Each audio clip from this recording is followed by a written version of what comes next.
can now go across to France 24's François Picard covering the inauguration for us. François, you've covered previous inaugurations in the past, but COVID and the security threat this time around means things are markedly different.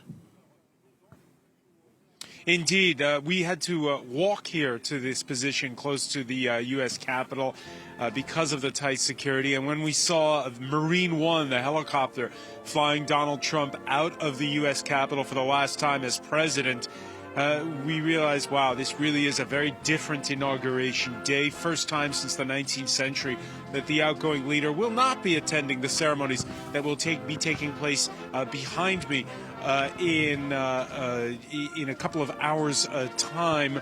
It's going to be a day of firsts, as you say, Delano. A first in that there'll be no crowds to speak of.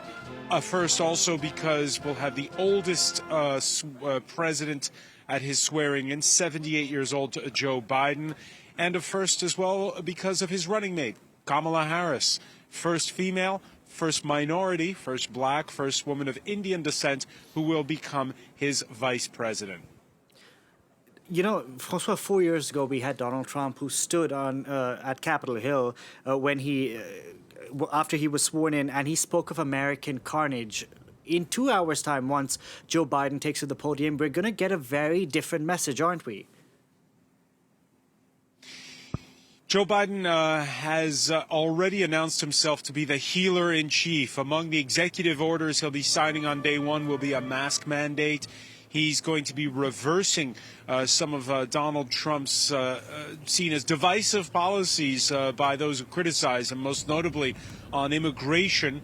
And he'll be putting the United States back in the Paris Climate Change Accords. It was interesting earlier, Donald Trump conciliatory in the remarks he made from Andrews Air Force Base before flying off to Florida this morning. But nonetheless, again, getting those digs in, most notably talking about the China virus when it came to tackling the pandemic. And yeah, Joe Biden's going to have to be the healer-in-chief for a nation that has now topped the 400,000 dead mark for the coronavirus. This is, by the way, the first anniversary of the first hospitalization of a coronavirus patient in the United States. The world's been upended since that time. It has been indeed. François, thank you very much for that. François Picard, the reporting there. And as François was speaking, we just had former U.S. President Barack Obama and Michelle Obama who exited their car for the inauguration. Now, as François Picard was